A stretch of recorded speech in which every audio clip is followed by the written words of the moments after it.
Halo, kembali dengan saya. Kali ini saya akan membahas tema tentang cara mengukur aktivitas perusahaan. Wow, luar biasa nih. Bagi rekan-rekan yang pengen tahu nih, aktivitas perusahaanku kayak gimana sih? Berhak enggak aku ini bagus perusahaan saya?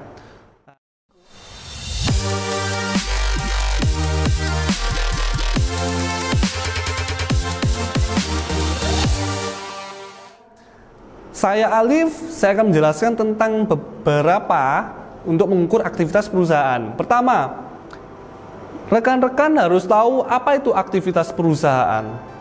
Fungsinya untuk apa? Dan jenisnya itu apa aja? Keuntungan saya itu dalam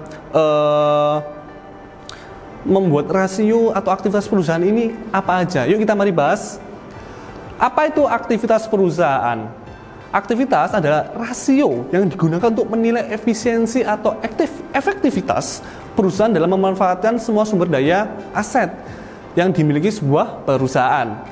Rasio aktivitas itu merupakan juga macam-macam yang dilakukan, macam-macam rasio ya, yang melakukannya itu adalah perbandingan antara penjualan dan kekayaan yang masih berjalan, seperti aset, kewajiban, modal, penjualan, biaya, seperti itu. Tapi kali ini kita akan membahas tentang aktivitas. Mengenai aktivitas, ini juga ada manfaatnya. Manfaatnya apa?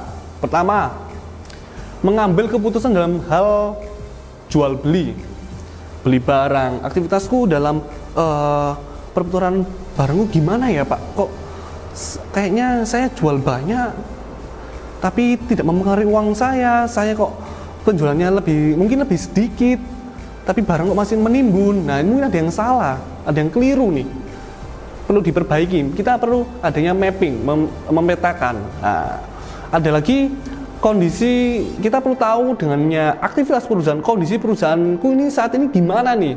Apakah perusahaan ini masih dikatakan aktivitasnya sangat baik atau tidak? Nah, ada lagi di sini sebagai dasar bentuk investasi. Apakah ketika dalam bentuk investasi ini rasio aktivitas saya ini bermanfaat nggak sih untuk lingkungan, atau malah investasi saya bisa turun? Nah, di sini manfaat rasio aktivitas membantu Anda dalam memecahkan beberapa resiko dalam perputaran piutang, perputaran persediaan, perputaran segala macamnya, aset dan sebagainya. Nah, ada pertama, saya akan jelaskan jenis-jenis rasionya ya. Rasio ini sangat penting rekan-rekan. Jadi perhatikan ya. Pertama, mengenai total asset turnover. Nah, ini adalah perbandingan antara penjualan dengan total aktiva suatu perusahaan yang menjelaskan tentang kecepatan perputaran total aktiva dalam satu periode tertentu. Nah, total aset ini bisa membaca tingkat efisiensi pemakai aktiva perusahaan secara keseluruhan dalam menghasilkan volume penjualan tertentu sesuai dengan CALK atau catatan atas laporan keuangan. Nah, maksudnya perputaran aktiva ini lebih cepat sehingga menghasilkan laba dan pemakaian keseluruhan aktiva dalam menghasilkan penjualan semakin optimal. Aktiva ini jelas harta. Jadi total aktiva ini berarti keseluruhan harta kita. Apa aja? Jadi dikoreksi nih dari kas kita, piutang kita, investasi kita, terus ada lagi aset. Nah, aset-aset apa? Aset tidak berwujud, aset berwujud, seperti itu. Nah, jadi penjualan dibandingkan dengan total aktiva. Manfaat nggak sih saya mempunyai kekayaan yang seperti semua ini bermanfaat untuk kegiatan operasional, yaitu waktu penjualan. Jadi perbandingannya adalah penjualan dibandingkan dengan total aktiva. Apabila penjualan, Pak, ini saya bandingkan ternyata penjualan saya lebih rendah daripada total aktiva. Nah, mungkin perlu dikoreksi. Berarti segala jenis upaya yang kita keluarkan, harta kita belum semuanya memenuhi kegiatan aktivitas perusahaan. Mungkin masih ada yang menganggur. Nah, mungkin masih bisa yang dikatakan semua aset ini ada yang tidak dipakai untuk operasional juga ada yang dipakai untuk operasional juga bisa. Seperti itu. Jadi ini pembandingan penjualan kita dibandingkan dengan total aktiva. Itu sih manfaatnya. Oke ya. Dan itu juga keuntungannya. Oke, kita next tentang mengenai rasio perputaran modal kerja. atau working capital turnover ratio.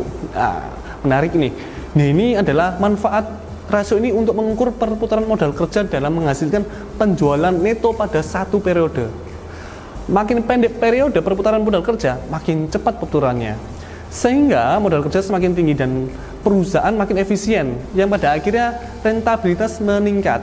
Nah, untuk menghitung rasio perputaran modal kerja, maka kita harus tahu dulu berapa modal kerja dari emiten tersebut, dan kebetulan modal kerja juga ada rumusnya nih. Rumusnya itu juga istimewa sekali ya, jadi agak panjang dikit nih.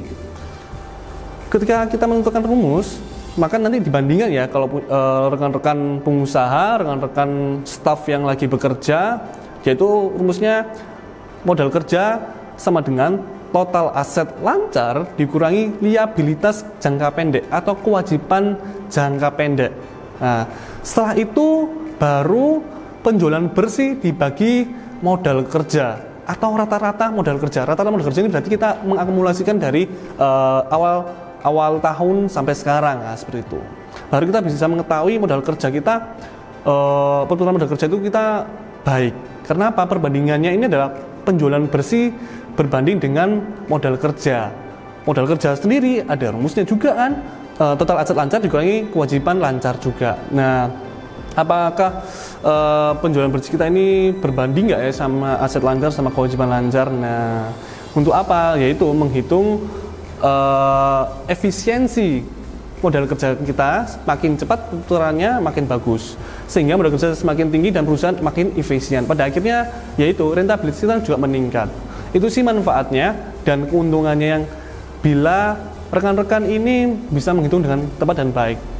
Ada lagi, next nih, saya akan menjelaskan perputaran persediaan. Rasio persediaan ini menarik karena apa? Sering terjadi miss di sini tentang perputaran barang. Oke, saya jelaskan dulu nih. Rasio inventory turnover ini tujuannya untuk mengukur efisiensi pengelolaan persediaan barang dagang. Nah, perbandingan atau rasio aktivitas ini merupakan indikasi yang cukup populer untuk menilai efisiensi operasional, yang memperlihatkan seberapa baiklah manajemen mengontrol modal yang ada pada persediaan. Semakin tinggi nilai perputaran persediaan, maka akan semakin baik. Seperti itu. Dan ini juga ada rumusnya, di mana kita harus tahu HPP kita atau COGS berbanding dengan persediaan kita, atau persediaan rata-rata. Baru kita bisa menilai, oh ternyata ini sangat bagus nih perputaran kita. Atau tiba-tiba waktu kita bandingkan, HPP saya kok kecil ya daripada persediaan yang saya miliki di sekarang. Wah, berarti belum semuanya terjual dengan baik, atau malah kita semakin kok di barang saya ini terlalu menampung banyak ini, tapi penjualan kita atau HPP kita yang terlapor sedikit. Nah, ini mungkin ada yang bermasalah tentang cara-cara pembelian ke supplier, adanya pengingat kita waktu pembelian ke supplier itu terlalu banyak. Nah, ini perlu kita ada manajemen persediaan seperti itu. Nah, ini manfaatnya juga bagus banget nih. Ada lagi yang namanya juga rasio tentang mengenai menghitung hari, waktu perputaran persediaan itu kapan nih waktu saya. Nah, ini kalau Anda ingin tahu kapan perputaran persediaan saya keluar berapa hari, itu rumusnya simple, yaitu hari ini kalau Anda menghitung itu berarti setahun, 365 hari dibagi dengan hasil dari rasio perputaran persediaan. Jadi dari hasil HPP dibanding persediaan rata-rata itu ada hasilnya rasio perputaran persediaan. Nah, nanti hasil itu dibandingkan dengan 365 hari. Berarti 365 hari dibanding dengan rasio perputaran persediaan akan menciptakan hari, tapi nggak pas, kadang desimal. Nah, dari rata-rata hari itu bisa kita simpulkan, oh mungkin 60 hari, nanti saya contohkan 60 hari, oh ternyata menimbun nih, kita nggak bagus nih untuk menimbun. Berarti kita harus gimana bisa mengeluarkan persediaan dengan baik, tapi dengan untungnya yang lebih baik. Nah, itu manajemen persediaan, manajemen gudang, dan manajemen sales harus bekerja sama untuk mengenai itu. Ada lagi tentang rasio perputaran piutang. Nah, rasio perputaran piutang itu tujuan utamanya mengukur aktivitas kita dalam menagih, teman-teman.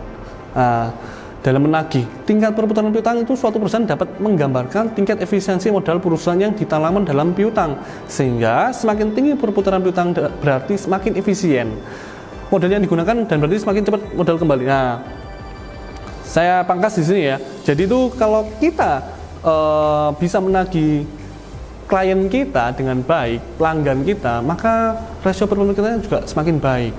Berarti kita nggak asal jual. Nah, itu teguran untuk si sales biasanya. Berarti kamu ini jual aja. Nah, contoh nih, rekan-rekan jual tapi nggak bisa menagih, rugi nanti. Apa yang terjadi? Nanti rugi mungkin bayar pajaknya atau bayar gajinya kebesaran, sedang kita nggak bisa menagih. Nah, itu kita perlunya rasio perputaran piutang. Rumusnya adalah pendapatan bersih dibagi dengan piutang usaha rata-rata. Nah, nanti akan sinkron. Oh, ternyata piutangmu sekian toh, aku bisa menagihnya. Seperti itu. Ada lagi ini tentang saya jelaskan mengenai tentang rasio perputaran utang. Nah, perputaran utang itu kita tujuannya menghitung rasio payable turnover adalah untuk mengukur perputaran utang yang dimiliki perusahaan kepada para supplier. Semakin cepat pembayaran utang pada masuk, menunjukkan bahwa perusahaan bisa mengelola utang usahanya. Tapi juga kita bisa menjaga cash flow ya. Nah, rumusnya juga simple. Simple ini dalam arti dari HPP berbanding dengan hutang usaha. Apakah match? Kita bisa mengelola hutang dengan baik, kita menjaga cash flow dengan baik. Itu tujuannya rasio perputaran hutang usaha. Yang terakhir yaitu tentang rasio perputaran aktiva tetap. Aktiva tetap ini menghitung di mana mengukur efektivitas penggunaan dana yang tertanam pada harta tetap dalam rangka menghasilkan penjualan. Kadang-kadang kita beli aset tetap tapi tidak bisa mengoptimalkan, hanya untuk mungkin perjalanan dinas aja, misal kendaraan, mobil, atau kita punya mesin tapi nggak bisa menghasilkan dengan baik. Nah, seperti itu sih. Nah, semakin tinggi maka semakin efektif. Rumusnya simpel sih, yaitu penjualan bersih dibagi dengan rata-rata aset tetap, maka akan timbul angkanya nanti. Semakin tinggi, misal 1, kah atau 2, kah atau dikalikan persentase silahkan, tapi saya hanya ini perbandingan. Semakin tinggi perputaran aktiva tetap, maka semakin bagus. Oke. Cukup sampai di ini saya jelaskan. Jangan lupa subscribe, like, comment, share. Semoga bermanfaat. See you ke video selanjutnya ya. Bye.